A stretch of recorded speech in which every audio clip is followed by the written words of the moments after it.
Okay, guys, this is it. Top 10, 2019.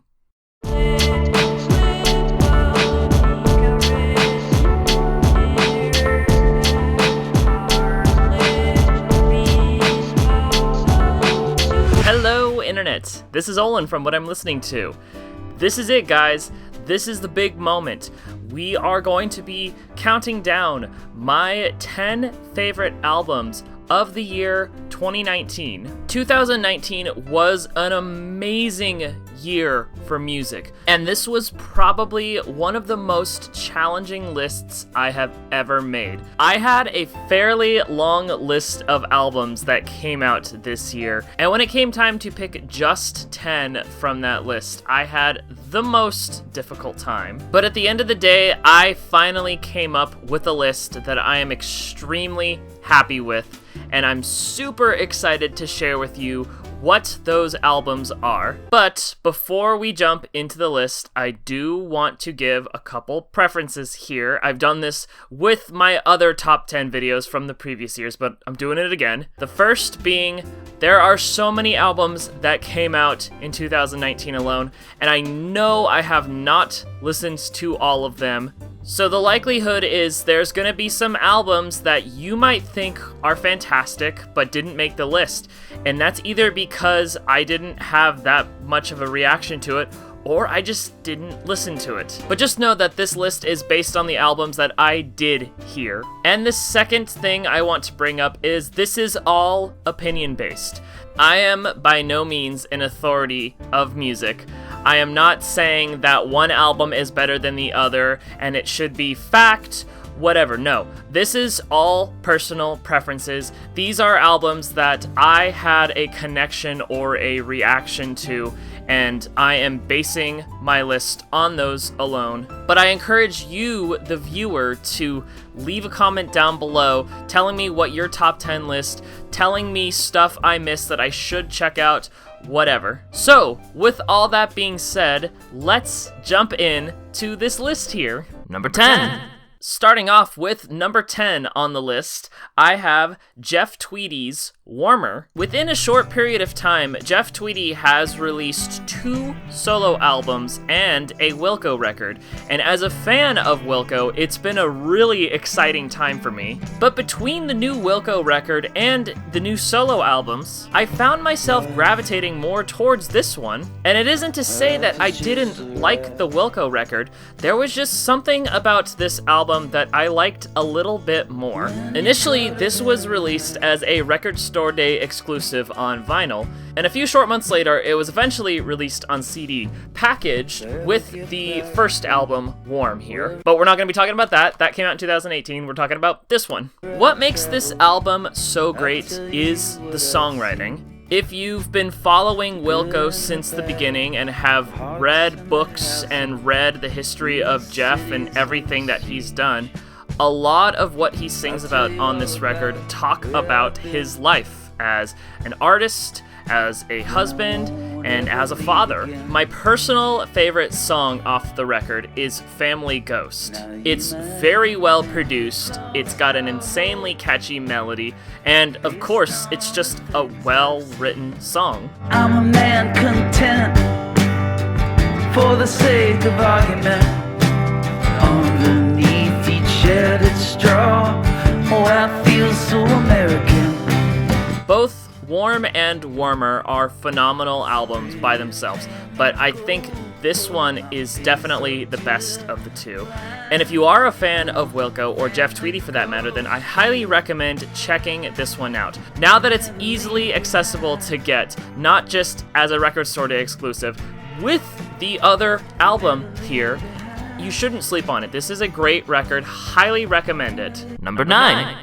At number 9 on the list, I have Julia Shapiro's Perfect Version. This is the debut solo record from Julia Shapiro, best known for being the frontwoman of the band Chastity Belt. I've been a fan of Chastity Belt for a couple years now, and I think they are an amazing alternative rock band. I've always viewed Chastity Belt as having more of a punk edge to their hazy dream pop sound. But with this record, Julia completely ditches that punk edge in favor for that more fuzzy, hazy, sleepy sounding dream pop. To the longtime fans of the band, this may seem like kind of a boring album, but for me, I love it. And maybe it's because I lean more towards that sleepier sound, but what I do know is no matter what project she's doing, Julia knows how to write a great song with a great melody that always keeps me interested. My personal favorite song off this record is Harder to Do, which is one of her more stripped down yet distorted sounding songs. It only features a guitar, a bass, and a couple layers of vocals, and yet that simplicity is what makes the song awesome.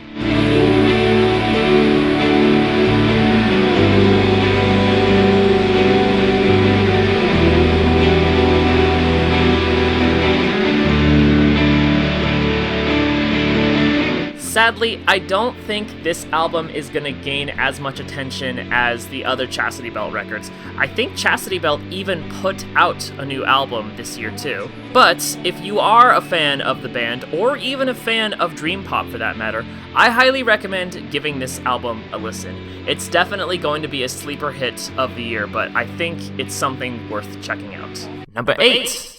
At number 8 on the list, I have here Harry Styles' Fine Line. This is Harry's second studio release since his first album in 2017, which also made my top 10 list for that year. Like that first record, this album actually caught me by complete surprise. When this record initially came out, I thought it was going to sound exactly like the first record, but instead, I got something much more funky and much more psychedelic.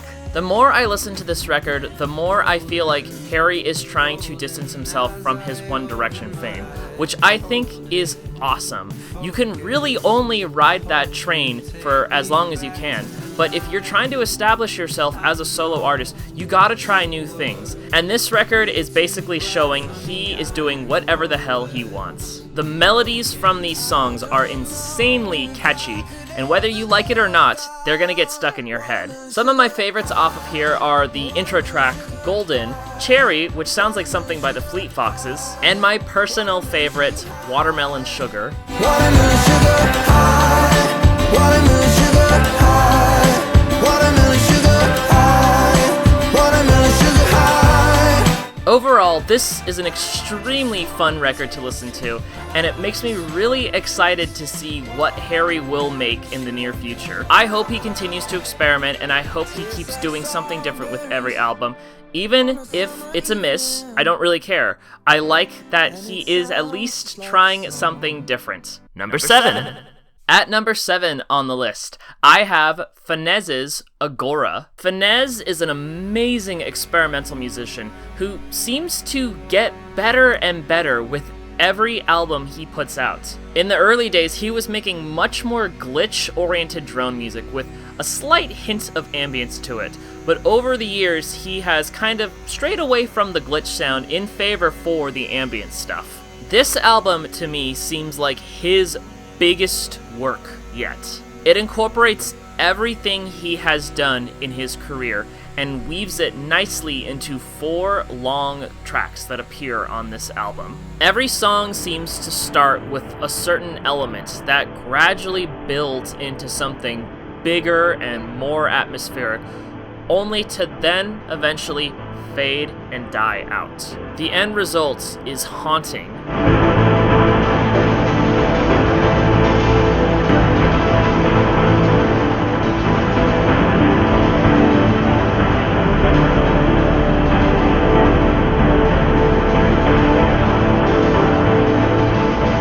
I don't think I have a favorite track off this album per se.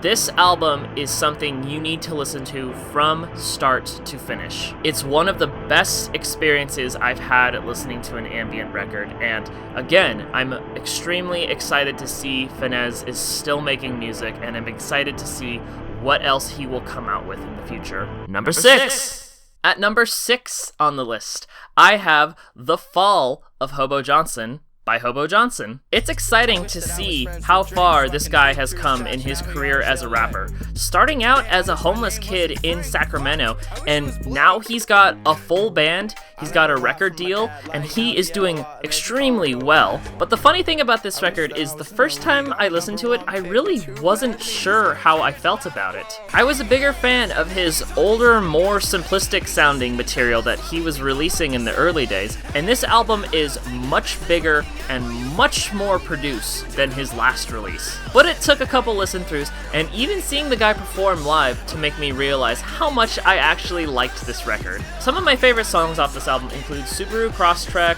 Moonlight, All in My Head, and the heart-wrenching Happiness. And I know that she'll find happiness in her book will be magnificent, and I won't help but stare at every word. It would burn holes in all these mattresses after I place it down, read in full that lovely little book titled I Told You. So yeah, you're through. Overall, this is a fantastic listen, totally worth checking it out.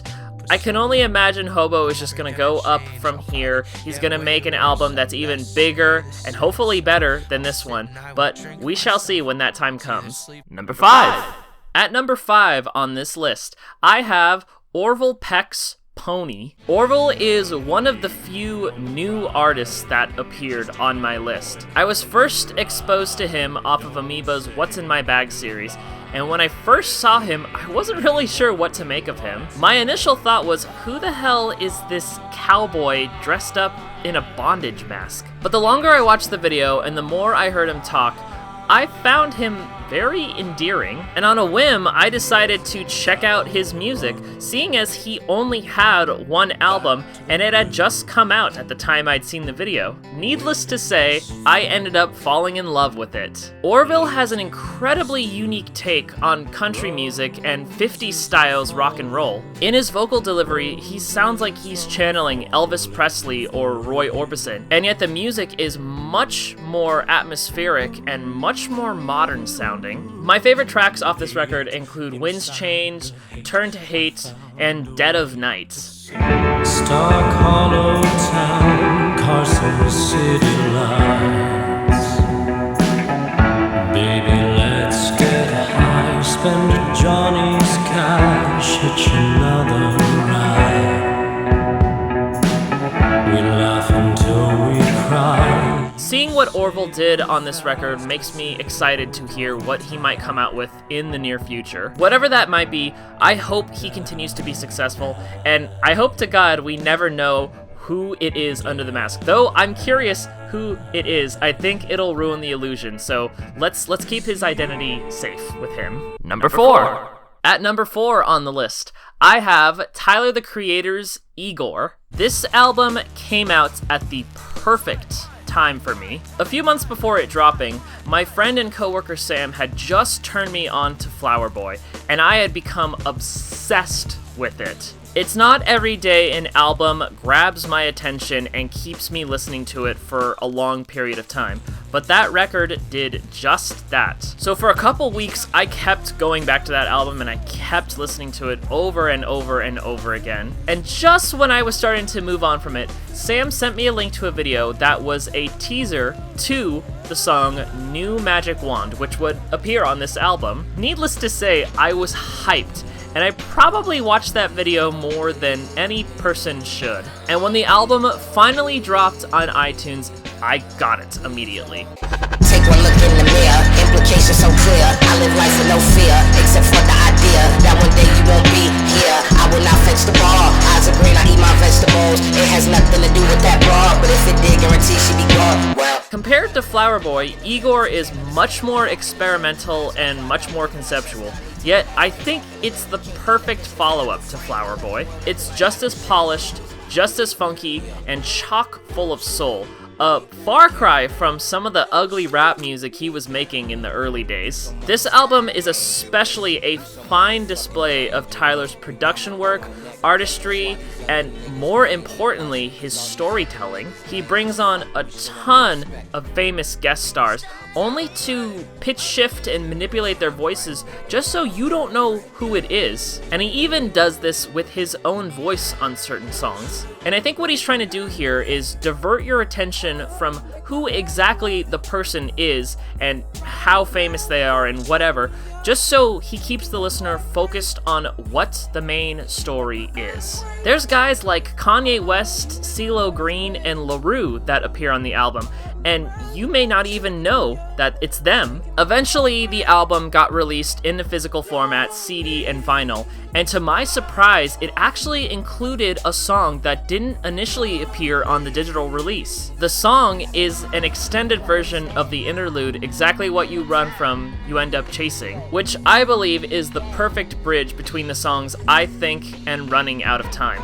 Plus, it's just extra content. That's always an exciting thing to have. Overall, this is not just one of the best hip-hop albums of the year, this is one of the best albums of the year and even of the decade. It's a must listen to anyone in general, period. Go listen to this record if you haven't already. It's an amazing experience. Number 3. At number 3 on this list, I have Clippings, There Existed an Addiction to Blood. When the group first dropped onto the scene, everybody went mad over them. It wasn't every day that you got a rap group that used power electronics and noise as beats. They mean a lot to me on a personal level because I started listening to their work when I first moved to San Francisco about 3 years ago. I had become obsessed with their debut mixtape, and because of that, I quickly grabbed their first 2 albums. But this record takes a slight shift. It's still noisy and experimental like the previous releases, but on here, they decided to tackle the horrorcore genre. The themes of the album include murder, death, the supernatural, and more importantly, blood. 6-6 came, then they saw the true face. Black on black on black, irate. Had them all running scared straight out the gate. Skin do show you who can, that's it though. What's inside never been too simple. Syrup, he sip cause he can't taste his own. Drink it up, drink it up. But even with this new approach, the record is incredible. The production is the best we've ever heard the band make, the bars are top-notch, and the overall atmosphere of each song is downright spooky. I think this is one of the best rap albums to have come out this year, and more importantly, I think it's cemented itself as being a permanent fixture to a Halloween record. At least this is something I'm gonna keep putting on every single October from now on. Number 2. At number 2 on this list, I have Nivhek's After Its Own Death. Nivhek is a one-off project created by groupers Liz Harris. Last year, Liz released Grid of Points under the grouper name, which was exciting because it was the first grouper record that had come out in 4 years. The fact that she released new music only a year later, even though it wasn't a grouper album, was still really, really awesome. And though Nivhek is a different project from grouper, the music is very similar sounding. Skeletal guitar playing, hazy atmospheres, and an overall very spooky sounding vibe.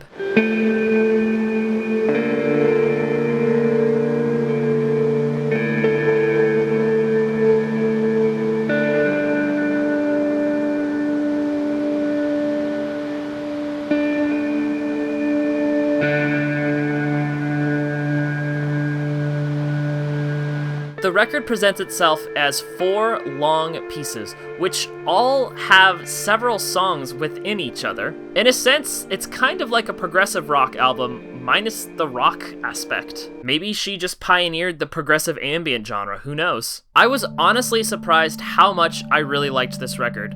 Yeah, I like ambient music, yeah, I like experimental music, but typically I'll listen to an ambient or experimental album once or twice and move on. This album, however, I just kept coming back to, and every single time I listened to it, it seemed like I was discovering something that I hadn't heard in the previous listen. Like that Finesse record, I don't necessarily have a favorite piece off of here. I think this is an album that you need to listen to from start to finish in order to get the full experience of it. This, in my opinion, is one of the best ambient albums I have heard in a really, really long time.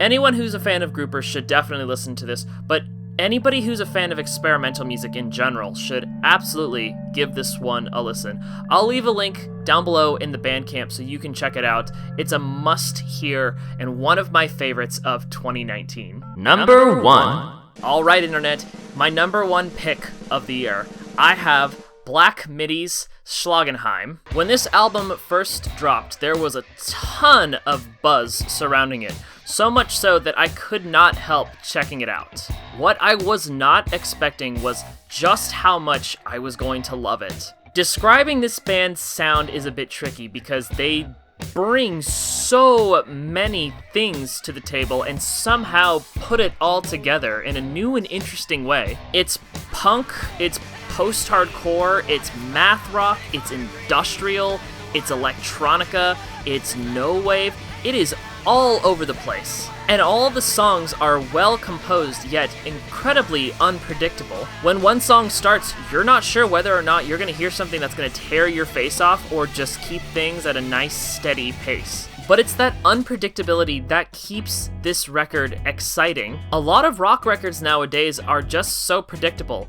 Sure, they might have a song or two that's really good, really cool sounding, maybe has a thought-provoking lyric, but overall, you're left with something that you have likely already heard before. And that, to me, is just boring. So when I first heard this album, it was a game changer to me. And after it ended, I was left wanting more. I know I've said this with every other album on this list, but this is a band that I am extremely excited to see what they will do. Everybody should check this album out. Everybody should be paying attention to this band. I know we're going to see more from them. It's just a question of what's it going to be like. It's unpredictable. That's exciting. Congratulations, guys, you did it. You made my #1 slot. You made my album of 2019. I'm so excited to hear what else you'll have in the future. Keep up the good work. Everyone joins in, and it is condemned. It is a sin. It is a sin.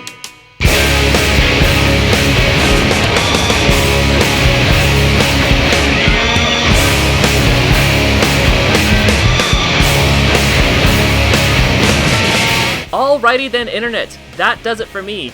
Thank you all so very much for watching this video, and like I said in the very beginning, I encourage you to tell me what your top 10 albums were of 2019.